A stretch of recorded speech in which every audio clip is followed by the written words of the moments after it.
Bonjour Jean-Claude Gagné. Bonjour, Jean-Sylvain. Merci d'avoir répondu à notre invitation. On est à 3 jours de la fin du dépôt des signatures et des parrainages auprès du Conseil constitutionnel. On est à 40 jours du premier tour de l'élection présidentielle. Dominique de Villepin tweetait ce matin, il lui manque encore quelques petites dizaines de signatures.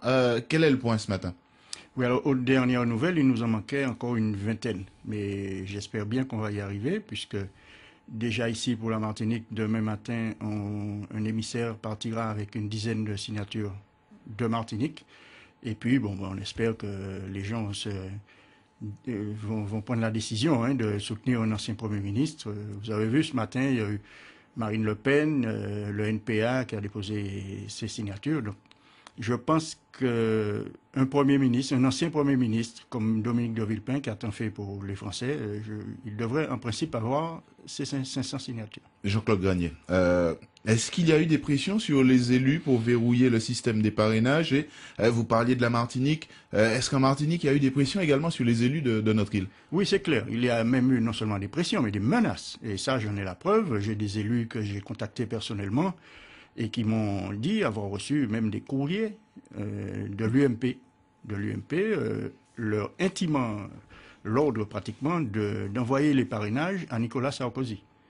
L'UMP interdirait à des élus martiniquais de parrainer Dominique de Villepin? Ils n'ont pas interdit, c'est-à-dire c'est subtil, vous savez, ils n'ont pas interdit directement de parrainer Dominique de Villepin, mais on leur a intimé pratiquement l'ordre d'envoyer leur parrainage à Nicolas Sarkozy. Donc uniquement aux candidats de l'UMP. De l'UMP, oui. Bon. Alors ça, c'est une façon détournée d'interdire tout autre parrainage, puisque vous savez qu'un élu n'a droit qu'à un seul parrainage. Alors, en Martinique, vous disiez une petite dizaine de soutiens à Dominique de Villepin? Oui. En fait, ce ne sont même pas des soutiens, ce sont simplement des parrainages pour permettre la pluralité des candidatures, pour permettre la démocratie. C'est tout ce que nous disions aux élus. Vous ne vous engagez pas à soutenir Dominique de Villepin, mais simplement vous permettez que Dominique de Villepin soit candidat. Est-ce que ces élus martiniquais jouaient la transparence et accepteraient, ou est-ce que vous pouvez nous dire qui soutient cette candidature justement pour la pluralité lors de ce premier tour? Non, je ne vais pas vous le dire maintenant. De toute façon, les listes sont publiques, puisque vous avez vu que le recours de Marine Le Pen a été rejeté. Donc les listes seront publiques, alors on verra bien. Alors la démocratie doit l'emporter sur la préférence pour l'illusion, a répété Dominique de Villepin. Est-ce que la présence, selon vous, de l'ancien Premier ministre pourrait être vécue comme un obstacle pour la droite et l'UMP notamment lors de ce premier tour?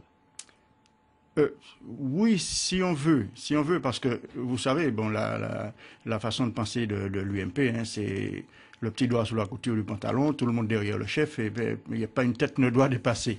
Donc, il considère que la candidature de Dominique de Villepin va faire du tort à Nicolas Sarkozy. Bon, c'est de bonne guerre si on veut, mais on ne peut pas empêcher non plus aux gaullistes de s'exprimer, aux vrais gaullistes. Parce que Dominique de Villepin, quand même, c'est un candidat gaulliste, ça n'a rien à voir avec... Selon vous, les gaullistes ne se reconnaîtraient pas dans le candidat président de l'UMP? Ah non, mais absolument pas. Déjà, pour une raison bien simple. Premièrement, le fait d'avoir adhéré à l'OTAN. Les gaullistes sont tout à fait contre. Et d'ailleurs, ça fait partie du programme de Dominique de Villepin. Si jamais il est élu président de la République, une des premières choses qu'il fera, ce sera de sortir de l'OTAN, du commandement intégré de l'OTAN. Jean-Claude Granier, allez, on va faire de la politique fiction. En cas d'échec à la porte du Conseil constitutionnel, que pourrait faire Dominique de Villepin? Bien, écoutez, il le dira lui-même. De toute façon, il a déjà, c'est prévu aussi, dans les cartons, un échec par manque de signature. Ce serait vraiment dommage pour la démocratie française qu'on empêche un ancien Premier ministre tel que Dominique de Villepin de se présenter. Vous avez vu, l'extrême droite, ils ont leur signature, le NPA a les signatures, les communistes ont leur signature. Mais c'est complètement dément. Je n'arrive pas à comprendre que des maires puissent, à ce point, se laisser impressionner et intimider par des refus de subventions, par des menaces faites sur leurs futures élections, sur leurs projets communaux. Il y en a un qui m'a dit, mais si je fais ça, on me coupe la tête. Donc, ouais, c'est des menaces, c'est des pressions qui sont faites sur les élus. Mais ce serait vraiment dommage pour la démocratie qu'on ne puisse pas avoir un candidat tel que Dominique de Villepin qui élèvera le débat, parce que vous avez vu que Dominique de Villepin se situe au-delà des partis politiques. Alors justement, Dominique de Villepin a d'ores et déjà annoncé qu'il n'était pas un homme de ralliement. Comment être présent dans une campagne si et peser dans l'opinion si il est retoqué à la porte du Conseil constitutionnel? Bien, déjà, on va essayer, par le biais du mouvement République solidaire, continuer le combat politique. Hein. Donc, nous n'aurons peut-être pas de candidat à la présidentielle, mais ça ne veut pas dire que le mouvement République solidaire va mourir, loin de là. Des dispositions seront prises par Jean-Pierre Grand, le président actuel de République solidaire, pour étoffer le mouvement et nous préparer aux futures élections, aux futures échéances, telles les législatives bientôt. Alors, Dominique de Villepin laisse entendre que, selon lui, son expertise, il faut dépasser les contours des partis politiques pour sortir la France de sa situation. Oui. Vous êtes un ex-président de l'UMP de Martinique. Quel est votre avis sur cette question des contours et ce sentiment de l'unité dite nationale qui émerge de plus en plus? Voilà. Déjà, c'est une idée de base du gaullisme, hein, cette idée de rassembler au-delà des partis. Le grand reproche qu'on fait, d'ailleurs, c'est toujours la droite qui lui fait ce reproche, enfin l'UMP. Il n'a jamais été élu, il n'a pas d'expérience et tout. Mais je vais vous rappeler simplement un fait. Le plus illustre non élu de la Ve République, c'est bien quand même le général de Gaulle. Alors, donnez-moi l'exemple où le général de Gaulle a été élu avant d'être élu président de la République. Et tout le monde reconnaît que le général de Gaulle a été le grand président de la France.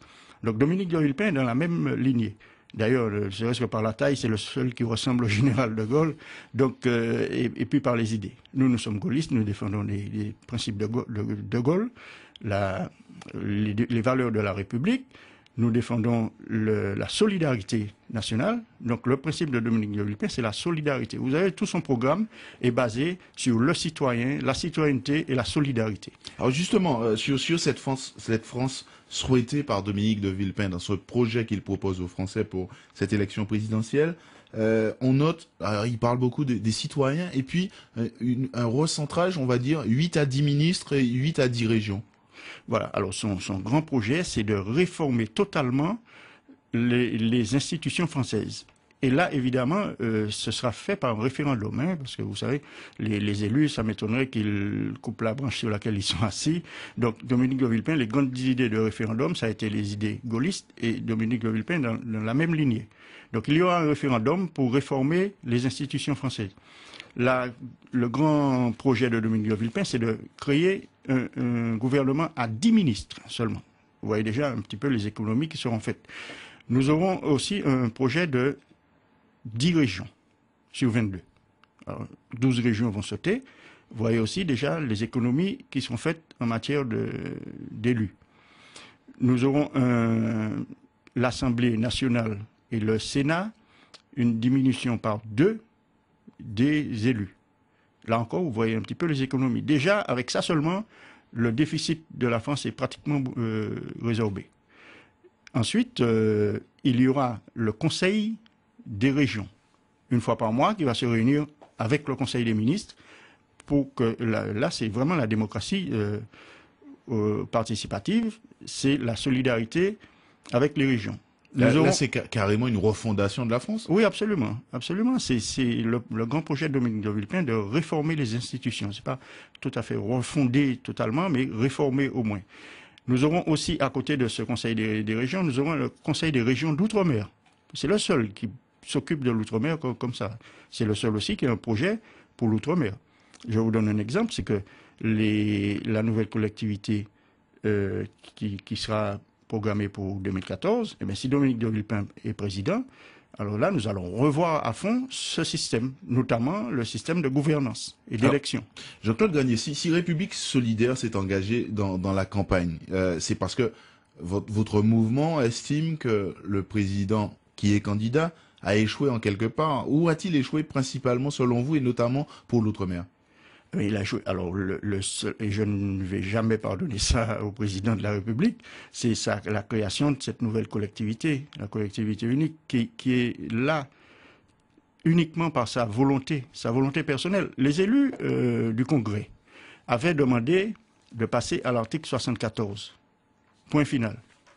C'est Nicolas Sarkozy en personne, et tout seul, qui a décidé que le statu quo n'était plus possible, et qu'il fallait, et c'est là que j'ai commencé à me soulever contre cette proposition, et qu'il fallait, d'après lui, un minimum d'autonomie pour les régions d'outre-mer. La Martinique avait besoin, et d'ailleurs son terme exact c'était un juste degré d'autonomie. Lorsque j'ai entendu ça à l'aéroport Aimé Césaire en 2009, je me suis dit qu'il y a un problème là.